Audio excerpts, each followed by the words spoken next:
Hey everyone, it's Caitlin and welcome to another video. I'm very excited because today we are doing another From Your Bowl takeover on this channel. Today we have Ali from Plant Based and Broke coming to show us one of her recipes.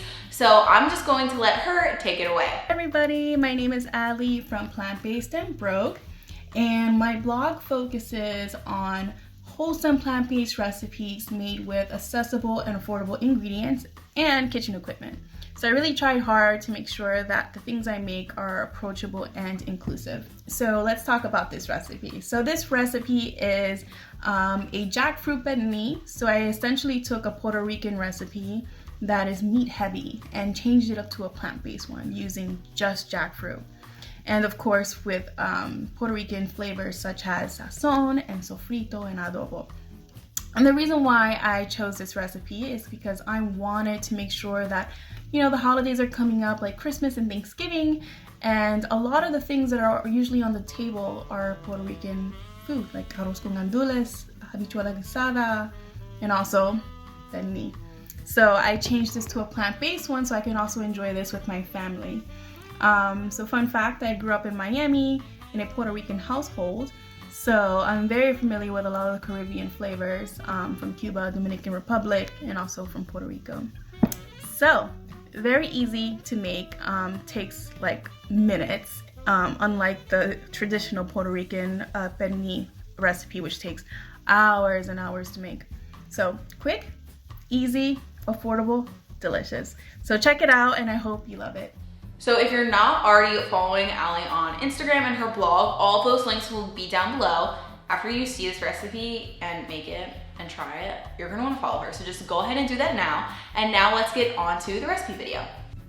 So to make our juicy and delicious jackfruit pernil, we're just going to need a few basic and also pantry-friendly ingredients. We're going to start out with 3 cans of jackfruit in brine, not syrup. You're going to drain it and rinse it to get some of that brine flavor off.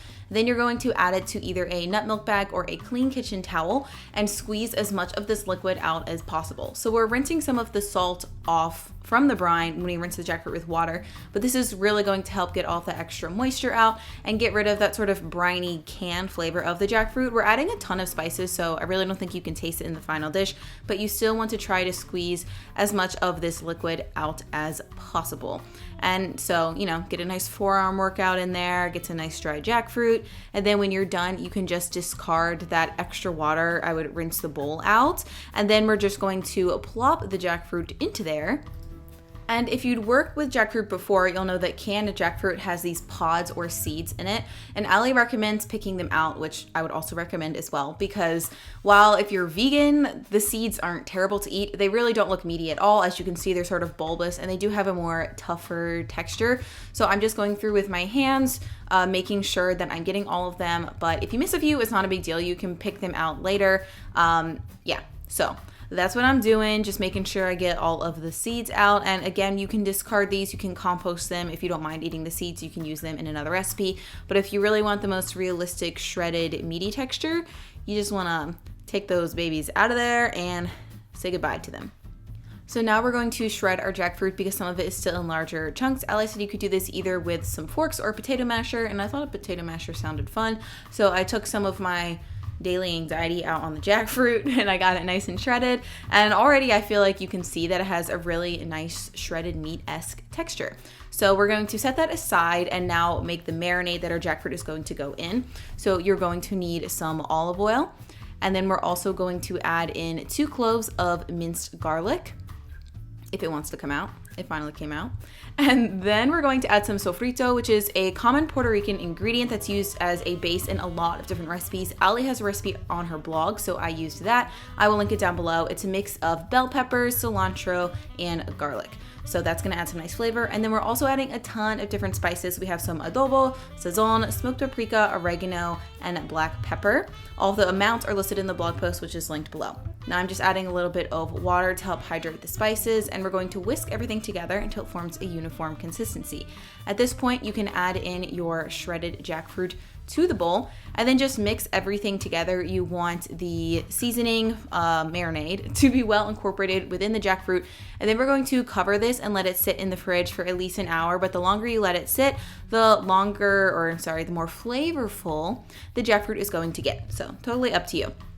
Then when you're ready to cook it, you're going to add 1/3 cup of vegetable or high heat cooking oil to a pan. I added a tiny piece of sofrito to it so you can see it bubbling. That's when I knew the oil was warm enough.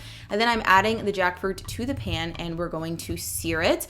First, I'm just mixing the oil within the jackfruit so I know every piece is going to get coated.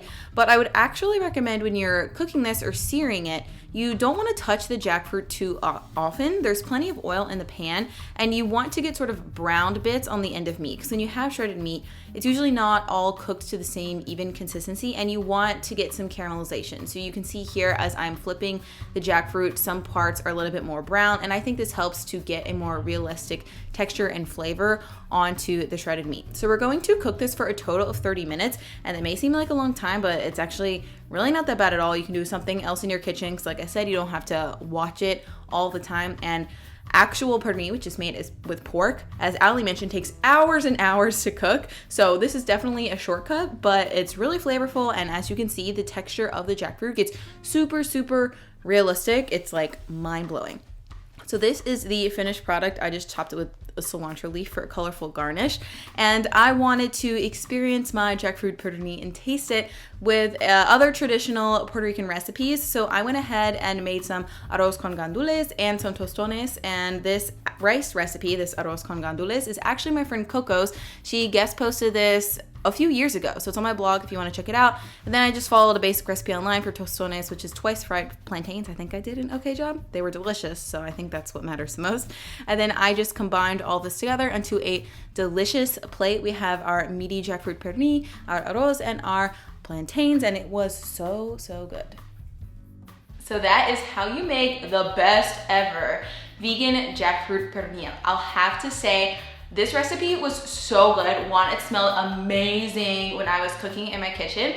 And then I fed it to Dylan and he said it was the meatiest jackfruit he has ever had in his life. So this is a great recipe, like I said in the video, to serve in gatherings or holidays. Maybe if you want to switch things up for Thanksgiving or Christmas this year, you could make a Puerto Rican feast instead of traditional American foods that are sometimes kind of weird, like sweet potato casserole. But anyways, I really hope you guys try this recipe. It is, like, I would say life-changing. It is so good. So thanks again to Ali for sharing it with us.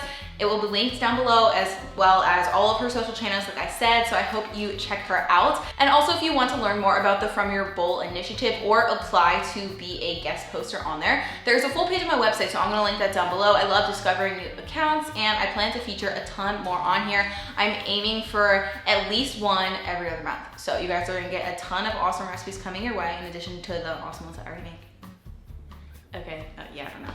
But they are awesome, I think, right? Yeah. Okay. Anyways, I'm gonna end the video. Thanks for watching, and I hope to see you guys soon. Bye.